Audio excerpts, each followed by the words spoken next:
आपको पता है कि बिहार चुनाव 2025 में आरजेडी को सबसे ज्यादा वोट मिले हैं। अब आप कहेंगे ये क्या बात हुई, सरकार तो एनडीए की बनी है। लेकिन मैं आपको बता दूं कि आरजेडी को सबसे ज्यादा वोट मिले हैं। वोट परसेंटेज आरजेडी का ज्यादा है, यानी तेजस्वी की पार्टी का ज्यादा है। फिर भी सवाल यह है कि बिहार में विपक्ष कैसे हार गया। जब वोट आरजेडी को ज्यादा मिले तो ये क्या खेला हुआ, मुस्लिमों ने किन किन सीटों पर खेला किया है। रिमझिम के 5 पॉइंट्स में आसान भाषा में कुछ इंटरेस्टिंग पॉइंट्स इन नतीजों के बारे में। सबसे पहला, कैसे आरजेडी को मिले सबसे ज्यादा vote. Yes, you are right, BJP से भी ज्यादा, जेडीयू से भी ज्यादा वोट आरजेडी को मिले हैं। दूसरा है, अगर ज्यादा वोट मिले हैं तो बिहार आखिरकार विपक्ष हार क्यों गया और इतनी बुरी हार क्यों कही जा रही है। तीसरा है, बिहार नतीजों पर विपक्ष के नए आरोप क्या हैं। चौथा, देखिए मुस्लिमों ने कहां कहां बड़ा खेला किया है। और पांचवा है, बिहार नतीजों के 10 बड़े सबक किस किस के लिए हैं और कहां कहां हैं। ये सब आपको आसान भाषा में समझना है। नमस्ते, मेरा नाम रिमझिम जेठानी है और आप मेरा शो रिमझिम के 5 पॉइंट्स देख रहे हैं। सबसे पहले यही क्लियर कर देती हूं कि कैसे आरजेडी को सबसे ज्यादा वोट मिले हैं। आरजेडी को 1,15,00,000 तकरीबन वोट मिले हैं, यानी आरजेडी का वोट परसेंटेज है 23%। बीजेपी का लगभग 1 करोड़ के आसपास 20%, यानी देखिए 3% कम बीजेपी को वोट मिला है। और मैं आपको अगर नंबर्स में बताती हूं तो बीजेपी को आरजेडी से लगभग 14 से 15 लाख कम वोट मिले हैं। अब आप कहेंगे कि जब आरजेडी को 15 लाख वोट ज्यादा मिले हैं बीजेपी से, तो भाई आरजेडी की सीटें इतनी कम क्यों हैं। आपको मैं और बता दूं, जेडीयू को तकरीबन 96 लाख, फिर अगर आप आगे आते हैं कांग्रेस को 43 लाख वोट मिले हैं। अब अगर आपको और न्यूमेरिकल तरीके से और आसान भाषा में ब्रेकअप समझाती हूं, बिहार में कितने वोट पड़े, कुल 5 करोड़, लगभग 5 करोड़। आरजेडी को उसमें 1.15 करोड़ वोट मिलते हैं, लेकिन सीटें आरजेडी की 25 आती हैं। बीजेपी को 1 करोड़ वोट मिलता है, लेकिन सीटें 89 आती हैं। जेडीयू को तकरीबन 96 लाख वोट मिलते हैं, सीटें 85 आती हैं। कांग्रेस को 43 लाख मिलते हैं, लेकिन सीटें 6 आती है। तो ये गणित क्या है। अब विपक्ष कह रहा है कि इसमें कोई घोटाला हुआ है, विपक्ष कह रहा है कि कुछ आपने मशीनरी का कोई गेम किया है, विपक्ष ये कह रहा है कि हमेशा की तरह आपने इलेक्शन कमीशन को अपना बना लिया है, एनडीए ने गड़बड़ी करके ये चुनाव जीता है। अब मैं आपको सच भी बताऊंगी, जरा दूसरे वोट परसेंटेज भी देख लीजिए। एलजेपी को मिले 24 लाख वोट, सीटें कितनी आई, 19। एचएएम आरएलएम को 5-5 लाख मिलते हैं वोट, और इनकी सीटें कितनी आई है, एचएएम की 5 और आरएलएम की 4। फिर अगर आप वीआईपी देखते हैं, वीआईपी को 6 लाख वोट मिले हैं, लेकिन एक भी सीट नहीं आई। अब आप देख लीजिए, ये जो एचएएम और आरएलएम को 5-5 लाख वोट मिले, लेकिन इनकी सीटें 5, एक की 4, लेकिन वीआईपी को 6 लाख वोट मिलते हैं, लेकिन सीटें 0। अब आप असली खेल समझिए कि आखिरकार हुआ क्या है। लेकिन आप ये कुल अगर आंकड़ा देखते हैं, एनडीए को कुल 2.33 करोड़ वोट मिले हैं। वोट परसेंटेज पूरा एनडीए का मिला के कितना है, 46.57%। महागठबंधन को कुल कितने मिले हैं, कम, यानी 1.88 करोड़, और इनका वोट परसेंटेज कितना है, 37.74%। अब आपको आधा खेल तो यही समझ में आ गया होगा कि कैसे अगर ओवरऑल देखा जाए कि भाई एनडीए सरकार बनी है तो ऑब्वियसली उनके वोट ज्यादा है, उनका परसेंटेज ज्यादा है, लेकिन आरजेडी को इतने वोट कैसे मिल गए। तो इसका साफ सुथरा कारण यह है कि भैया आरजेडी 143 सीटों पर लड़ी थी और बीजेपी कम सीटों पर, यानी 101 सीटों पर लड़ी। जेडीयू भी सिर्फ 101 सीटों पर लड़ी। आपको पता है ना, बीजेपी और जेडीयू का जो सीट बंटवारा हुआ था 101, लेकिन आरजेडी 143 सीटों पर लगती है। तो इसका कारण यही है, कहीं भी अगर आपने ऐसा कोई पोस्ट देखा हो कि आरजेडी को ज्यादा वोट मिले लेकिन फिर भी सरकार नहीं बन पाई, ये कोई वोट चोरी, ये कोई इलेक्शन कमीशन का खेल नहीं। असल में ये सिंपल गणित है, क्योंकि आरजेडी ज्यादा सीटों पे लड़ी तो भाई वो जो बाकी की ये सीटें हैं वहां पे वोट तो पड़े हैं ना, जीत नहीं पाए। वोट पड़ना, वोट शेयर होना और उसको विनिंग सीट में कन्वर्ट करना अलग बातें होती हैं। जरूरी नहीं है कि आपका वोट परसेंटेज ज्यादा है तो फिर आपकी सीटें, भाई आपके बहुत सारे वोट कटवा भी होते हैं। आपके इतने वोट पड़े लेकिन आप 200 वोट से रह गए, 200 वोट सामने वाले को ज्यादा। तो ये सिंपल गणित है, ये बिठा लीजिए दिमाग में कि 143 सीटों पर आरजेडी लड़ती है, लेकिन बीजेपी 101 पे लड़ती है, इसलिए आरजेडी को ज्यादा वोट मिला। अब देखिए मुस्लिमों ने भी इस बार खेला किया है। अब कहां खेला किया है? जहां पर इनकी सबसे ज्यादा आबादी है, और वो क्षेत्र का नाम है सीमांचल। सीमांचल में कुल 24 विधानसभा सीटें हैं और 4 जिले पड़ते हैं बिहार के, अररिया, कटिहार, किशनगंज और पूर्णिया। लेकिन इस बार मुस्लिमों का अलग खेला देखने को मिला है। मैं आपको पहले बताती हूं कैसे। देखिए, कुल आबादी का लगभग 47% हिस्सा जो इन चारों जिलों में है वो मुस्लिम आबादी है। किशनगंज में लगभग 68% मुस्लिम आबादी है। और मैं आपको बता दूं, ये जो किशनगंज का हम बता रहे हैं सीट, वहां पर किशनगंज के इलाके में कांग्रेस की जीत हुई है।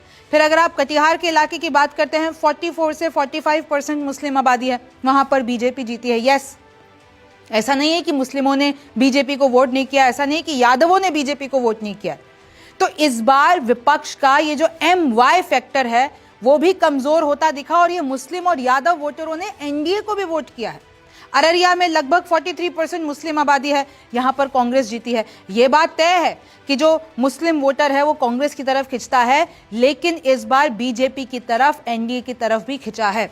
पूर्णिया में लगभग 40% मुस्लिम आबादी है, यहां पर बीजेपी जीती है। तो अगर मैं आपको कुल मिला के एक आंकड़ा बताती हूं, 24 में से 14 एनडीए ने जीती है। यहां पर सोचिए, सीमांचल एरिया जो कि मुस्लिम आबादी के लिए जाना जाता है, वहां पर 24 विधानसभा सीटें हैं, और उन 24 विधानसभा सीटों में से 14 एनडीए ले जा रही है, और बाकी की 5 महागठबंधन को मिल रही है। तो मतलब महागठबंधन तो सीमांचल यानी कि मुस्लिमों वाले इलाके में फ्लॉप हो गई, लेकिन हीरो कौन बन गया?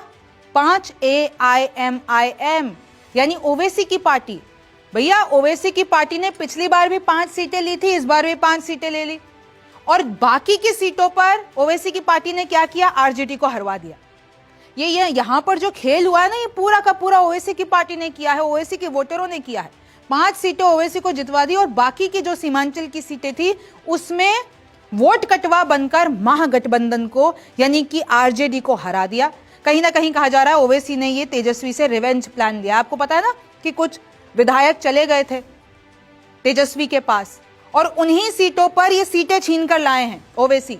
तो इस बार ओवैसी जो हैं वो एटलीस्ट सीमांचल के हीरो बन गए हैं, और तो और मुस्लिम वोटर्स ने वहां पर खेला कर दिया है। ये वो 5 सीटें हैं जहां पर ओवैसी की पार्टी AIMIM जीती है, जो कि हाट, मुर्शीद आलम, बहादुरगंज, तौसीफ आलम, कोचा दामन, सरवर आलम, अमौर, अख्तरुल इमान, बायसी, गुलाम सरवर। और ये जो ईमान है, ये इन्होंने ओवैसी के खास हैं, लेकिन ओवैसी का साथ छोड़ा नहीं इन्होंने।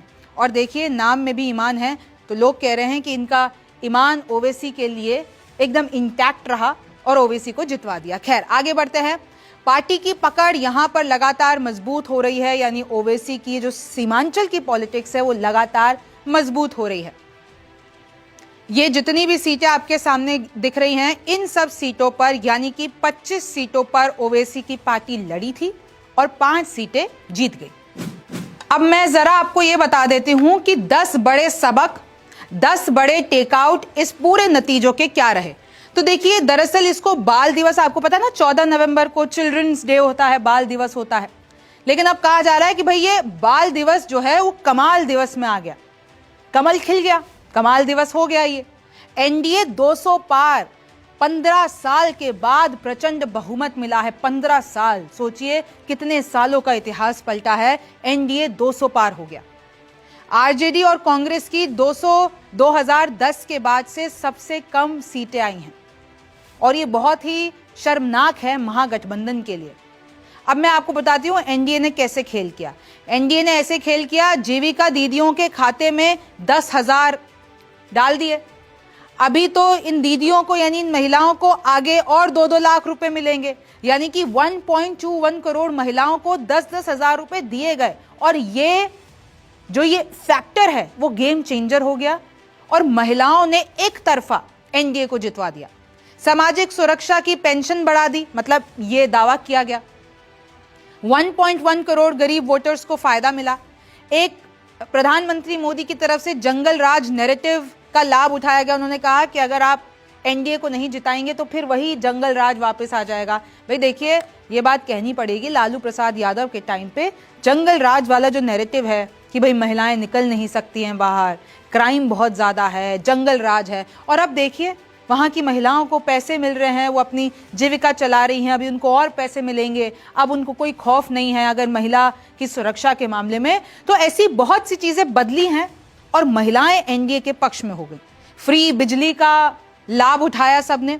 फिर क्या हुआ, बीजेपी का एसआर यानी कि स्ट्राइक रेट 94% रहा है, और जहां जहां प्रधानमंत्री मोदी ने रैली की है वहां वहां पार्टी की जीत हुई है, ऑलमोस्ट 90% से ज्यादा। आरजेडी का 17%, कितना कम स्ट्राइक रेट है। महागठबंधन में आपसी भिड़ंत हुई 12 जगह पे, यानी 12 सीटों पर फ्रेंडली फाइट हुई, और इसमें वही हुआ, आपने वो मुहावरा सुना होगा, कहानी सुनी होगी, 2 बिल्लियां रोटी के लिए लड़ती हैं और उस रोटी को बंदर खा जाता है, सुना है ना। तो फिर यही हुआ कि महागठबंधन में आपसी भिड़ंत हुई आरजेडी और कांग्रेस और इन सब के बीच में। अब इन 12 सीटों में से 8 एनडीए ले गई, लो, बाकी की बची हुई पे ये लोग हाथ मलते रह गए। पीके की पार्टी में 99% की जमानत जब्त की है, यानी पीके का जो इस बार वो जो हीरो बनना चाहते थे और जो वो जीरो बन गए हैं, बहुत बहुत बेइज्जती हुई है। वो प्रशांत किशोर जो दूसरों को चुनाव जिताते थे, वो प्रशांत किशोर जिन्होंने बड़े बड़े दावे किए थे, वो प्रशांत किशोर आज एक भी सीट बिहार में नहीं ला पाए हैं। और उनकी जो फजीयत हो रही है, उनका एक पार्टी का जो उम्मीदवार था वो हार्ट अटैक से मौत हो गई है उनकी। जो लगभग 2000 जो सबसे ज्यादा वोट पाए हैं वो मनीष कश्यप है। तो अब एक तरीके से ये पीके का करियर यहां पे खत्म होता हुआ दिख रहा है। यादव लैंड, यानी कि ये जितनी भी 55 सीटें हैं जहां पर यादव वोटर सबसे ज्यादा है, सोचिए तेजस्वी यादव यानी कि यादवों की पार्टी आरजेडी, लालू प्रसाद यादव, तो वो अपनी ही जाति के लोगों में सीटें नहीं जीत पाए। यादव लैंड की 55 सीटों पर 12 पर ही जीत पाई महागठबंधन, बाकी का सोचिए सब एनडीए ले गई। यानी कि यादवों ने भर भर के एनडीए को वोट किया है, आप सोच सकते हैं ये बात। एससी एसटी की 40 में से 34 सीटें एनडीए ले गई। 5000 से कम अंतर की 31 सीटों में से 17 सीटें एनडीए के पास गई। जहां बीजेपी का सूखा था वहां पर चिराग पासवान हीरो निकल गए। मोदी के हनुमान ने कहा कि मैं 29 सीटों पर चुनाव लड़ूंगा, और बहुत उन्होंने लड़ाई की अपनी पार्टी से, अपने गठबंधन से, कि मेरे सम्मान की बात है, मुझे 29 सीटें चाहिए। और बीजेपी कह रही थी कि भैया 12-13 ले लो, लेकिन नहीं जी, चिराग पासवान ने कहा चाहे हारी हुई सीटें दे दो लेकिन 29 दो, मेरे सम्मान की बात है। हालांकि 29 में से एक उनका पर्चा कैंसिल हो गया था उनकी पार्टी के उम्मीदवार का, 28 सीटें बची, और 28 में से ये 19 लेकर आए हैं, जीत कर आए हैं। यानी कि जहां जहां बीजेपी का सूखा था वहां भी चिराग पासवान ने जीत हासिल कर ली। तो ये चिराग पासवान, अब लोग कह रहे हैं कि भाई चिराग पासवान डिप्टी सीएम नहीं मांग ले अपनी पार्टी से, बहुत कुछ हो सकता है, आगे चुनावों पर असर होगा। अभी आगे बंगाल में चुनाव है, केरल में चुनाव है, असम में चुनाव है, तमिलनाडु में चुनाव है, फिर 2027 में क्या यूपी में भी ऐसा ही कुछ बड़ा खेला होगा।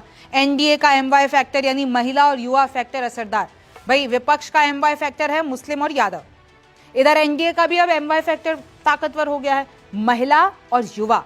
तो ये एकदम ऐसी टक्कर दी कि लिटरली सामने वाला धराशायी हो गया। अब विपक्ष ये कह रहा है कि देखिए वोट परसेंटेज तो आरजेडी का ज्यादा है, महाराष्ट्र में भी ऐसा ही कुछ हुआ था, ये लोग शकुनी, इलेक्शन कमीशन जो शकुनी है, ये लोग वोट चुरा लेते हैं, ये लोग अपने हिसाब से इंस्टीट्यूशन को चलाते हैं। आरजेडी को इसलिए ज्यादा वोट मिले क्योंकि वो ज्यादा सीटों पर चुनाव लड़ रही थी। ये फैक्ट जो मैंने आपको शुरुआत में बताया, और आप देख सकते हैं कैसे हर जगह पे लिखा हुआ है, वोट और सीटों का गजब खेला, वोट सबसे ज्यादा आरजेडी को मिले और सीटें सबसे कम। ये क्या हो गया भाई? तो गणित मैंने आपको समझाया, जैसे कि आप इधर भी देख सकते हैं, आरजेडी के 23% है, बीजेपी के 20% है, एआईएमआईएम के 1.85% है, और बाकी के मैंने आपको आंकड़े शुरुआत में ही बता दिए थे। तो बेसिकली मैं आपका ये गणित क्लियर करना चाह रही थी कि आरोप लग रहे हैं भाई आरजेडी को ज्यादा वोट मिले, लेकिन वो ज्यादा सीटों पे भी लड़ी थी। अब देखिए आगे क्या होगा। आप सबके मन में यही सवाल है, सीएम कौन होगा? क्या नीतीश कुमार 10वीं बार मुख्यमंत्री बनते हैं? क्या नीतीश कुमार पीछे हट जाते हैं भाजपा के दबाव में? क्या भाजपा अपना चेहरा लाती है, डिप्टी सीएम क्या वापस से 2 बनेंगे? क्या चिराग पासवान को कोई बड़ा पद मिलेगा? और भाई अगर हम एक तरीके से कयास लगा ही रहे हैं तो कयास तो ये भी लग रहे हैं कि कहीं अगर बीजेपी ने कहा कि भाई हम नहीं बनाते नीतीश कुमार को सीएम, तो कहीं नीतीश कुमार अपनी पार्टी समेट के महागठबंधन में ना चले जाएं। तो ऐसे बहुत सारे कयास लग रहे हैं, लेकिन अब इस पे आगे क्या होगा ये तो वक्त बताएगा। आपको क्या लगता है मुझे कमेंट सेक्शन में जरूर बताइए। मेरा नाम रिमझिम जेठानी है, आपसे फिर मुलाकात होगी।